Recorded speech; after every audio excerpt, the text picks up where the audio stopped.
ہم مدینے کی گلی میں پھر دوبارہ چلتے ہیں. حضرت عمر رضی اللہ تعالیٰ عنہ کا دربار لگا ہے. ایک شخص کو پکڑ کر لوگ لے آتے ہیں کہ شخص نے ہمارے باپ کو قتل کر دیا. حضرت عمر رضی اللہ تعالیٰ عنہ نے پوچھا کیا ماجرا ہے بھائی؟ اس نے کہا جی واقعی میں ان کے باپ کا قاتل ہوں، لیکن میں نے قصداً قتل نہیں کیا. ہوا یہ کہ میں ایک مسافر ہوں، جا رہا تھا، راستے کے اندر سبز چراگاہ تھی، میرا اونٹ بھوکا تھا، اس چراگاہ میں داخل ہو گیا. اس کے بوڑھے باپ نے پتھر اٹھایا اور میرے اونٹ کو مارا، اس کی آنکھ نکل گئی. مجھے بڑا غصہ آیا، میں نے وہی پتھر اٹھا کر اس کے باپ کو دے مارا، لیکن وہ ایسے ٹکانے پہ لگا کہ اس کا باپ فوراً فوت ہو گیا. میرا قصد اور ارادہ نہیں تھا، لیکن بہرحال میں اس بات کا اقراری ہوں کہ میں نے اس کے باپ کو قتل کر دیا ہے.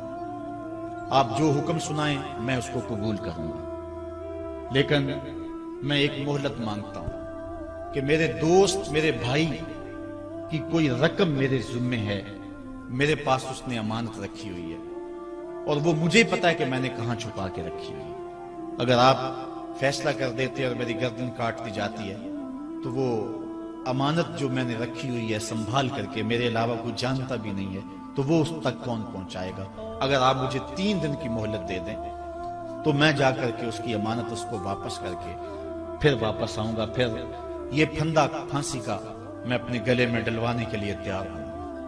حضرت عمر رضی اللہ تعالیٰ عنہ نے فرمایا کہ کوئی شخص تیری ضمانت دے دے تو ہم تجھے چھٹی دینے کے لیے تیار ہیں. اس نے دائیں بائیں دیکھا، پورے مدینے میں اس کا کوئی شناسہ ہی نہیں تھا، واقف ہی نہیں تھا، ایک اجنبی شخص تھا. حضرت ابو ذر غفاری کھڑے ہو گئے، کہا حضرت عمر میں اس کی ضمانت دیتا ہوں. ضمانت دے دی گئی، وہ چلا گیا. تیسرے دن وعدے کا جو وقت تھا، لوگ جمع ہو گئے، دربار لگ گئے. ابھی تک آنے والا نہیں آیا. لوگوں نے کہا ابو ذر تو نے غلطی کی ہے، ایک اجنبی کی ضمانت دی اور ابھی تک وہ نہیں آیا.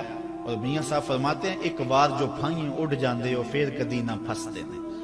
ظاہر ہے وہ چلا گیا، واپس تو نہیں پلٹ کے آئے گا، اسے پتا ہے کہ آگے سیدھی سیدھی میری موت ہے، تو تم نے یہ کیا غلطی کی؟ خیر آپ نے فرمایا کہ اگر وہ نہ آیا تو یہ پھانسی کا پھندا میرے گلے میں ڈال لینا، لیکن بہرحال میں نے اس کی ضمانت دی. کچھ عرصہ بیتا کہ دور سے گرد و غبار اڑتا ہوا دکھائی دیا. جب صورت واضح ہوئی تو وہی شخص تھا. حضرت عمر فاروق رضی اللہ تعالیٰ عنہ کے دربار میں کھڑا ہو کہنے لگا حضرت کسی وجہ سے تاخیر سے پہنچا ہوں، معذرت چاہتا ہوں، اب جو حکم ہے پورا کیجیے. حضرت عمر رضی اللہ تعالیٰ عنہ اس کے پھانسی کے احکامات جاری کر چکے تھے.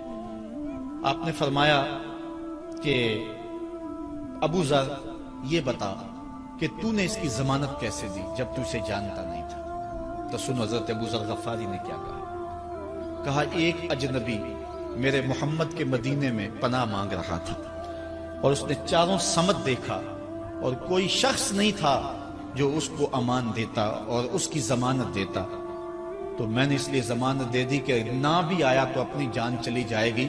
کل کو یہ تو نہیں کہے گا کہ محمد کے مدینے میں کسی نے ضمانت مانگی تھی، پورے شہر میں کوئی ضمانت دینے والا نہیں تھا. اس کو کہا کہ انہوں نے تو ضمانت دے دی، میاں اب تو بتا کہ تو چلا گیا تھا، تجھے جانتا کوئی نہیں تھا، نہ پلٹ کے آتا تو تجھے کوئی پوچھنے والا نہیں تھا، تو تو نے یہ دوبارہ موت کے منہ میں کیوں اپنا سر رکھا ہے؟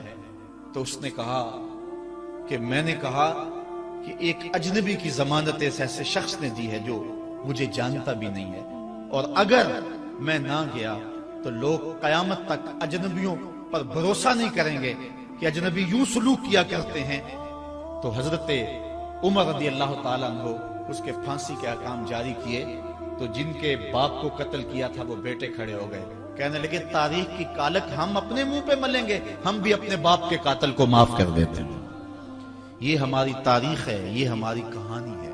لیکن آج ہم کس جگہ پہ کھڑے ہیں